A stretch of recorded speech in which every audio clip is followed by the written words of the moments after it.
आज की कहानी है स्वाभिमान की चुप्पी।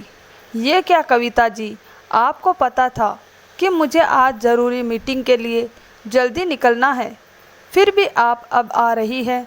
आप जानबूझकर करती है ये सब ताकि मुझे बुरा लगे। प्रिया गुस्से से अपनी साथ कविता देवी पर बरस पड़ी। कविता देवी ने शांत स्वर में जवाब दिया, बहू बस मंदिर ही तो गई थी। तुम्हारे पापा जी को गए 4 महीने हो गए। पंडित जी को बुलाना तुम पसंद नहीं करती तो सोचा खुद ही जाकर पूजा कराऊं और दक्षिणा दे आऊं। सिर्फ 5 मिनट ही तो हुई है देर। 5 मिनट बहुत होते हैं मम्मी जी, मेरे हर मिनट की कीमत है। पर आपको क्या, हमेशा घर में बैठी रहती हो, फालतू के रिवाजों में उलझी, कहकर प्रिया गुस्से में अपना पर्स उठाकर घर से निकल गई। दरवाजे पर कविता जी को खड़ा देखकर बेटा वरुण बोला, मम्मा बाहर खड़ी रहोगी या अंदर भी आओगी? जरा जल्दी नाश्ता दे दो, ऑफिस के लिए लेट हो रहा हूँ। कविता चुपचाप रसोई में चली गई। वरुण नाश्ता निकालने को लेकर 2-3 बार चिल्लाया भी, कितना टाइम लगाती हो, अब पहले जैसी तेजी नहीं रही। फिर कहती हो हम तुम्हारे बात नहीं सुनते। कविता की आंखें भर आई, लेकिन वरुण बिना कुछ देखे सुने नाश्ता कर ऑफिस निकल गया। पति राकेश जी के निधन के बाद सब कुछ बदल गया था। पहले घर में अनुशासन था, अब आवाज़ उठाना आम बात हो गई थी। 4 महीने पहले तक कविता देवी, उनके पति राकेश जी, बेटा वरुण और बहू प्रिया, छोटा सा लेकिन सुसंस्कृत परिवार था। राकेश जी एक ईमानदार सरकारी कर्मचारी थे। अनुशासन उनके खून में था, इसीलिए बेटे बहू को भी संयम में रखते थे।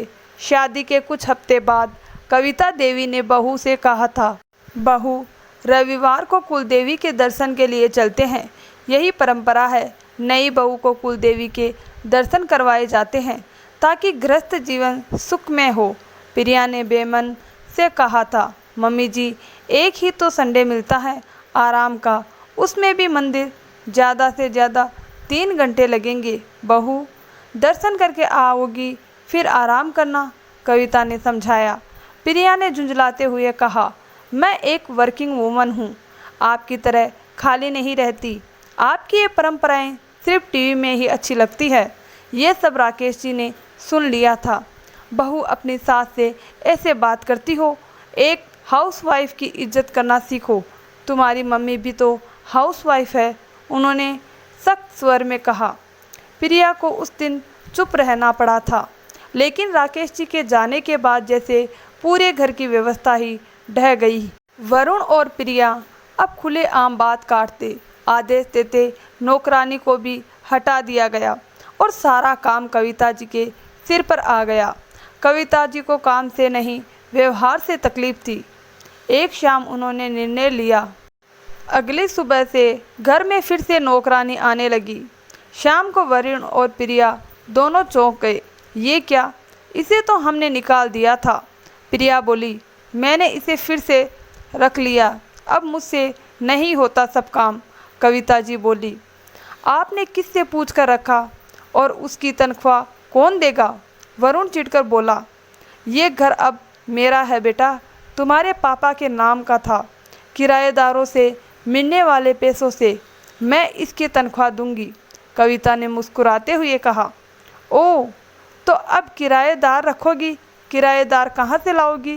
प्रिया ने ताना मारा, तुम दोनों ही तो किराएदार हो मेरे लिए। अब या तो मुझे इज्जत दो या हर महीने 10,000 रुपये दो, या फिर किसी और घर का इंतजाम कर लो। कविता जी का स्वर बिल्कुल शांत लेकिन दृढ़ था। आप अकेले रह लोगी? वरुण ने झिझकते हुए पूछा। तुम्हारे पापा के बिना जी रही हूँ तो तुम्हारे बिना भी रह लूँगी बेटा, कविता ने कहा। अब कविता जी हर महीने किराए लेती और सुकून से जीती है। वरुण और प्रिया अब उन्हें टोकने की हिम्मत नहीं करते। उन्हें समझ आ गया है कि जो माँ किराया ले सकती है वह कभी भी घर से निकाल भी सकती है। तो दोस्तों, इसीलिए कहते हैं बड़ों का मान सम्मान करें और उनकी इज्जत करें, ताकि हमारे बच्चे भी उनकी इज्जत करें और हमें अपने बच्चों को सिखाना चाहिए कि बुज़ुर्गों से कैसे व्यवहार करना चाहिए, ताकि वो भी हमसे कुछ संस्कार सीख सके। तो दोस्तों, आपको हमारी ये छोटी सी कहानी कैसी लगी? अगर कहानी अच्छी लगी हो तो वीडियो को लाइक, शेयर और चैनल को सब्सक्राइब ज़रूर करें। धन्यवाद दोस्तों।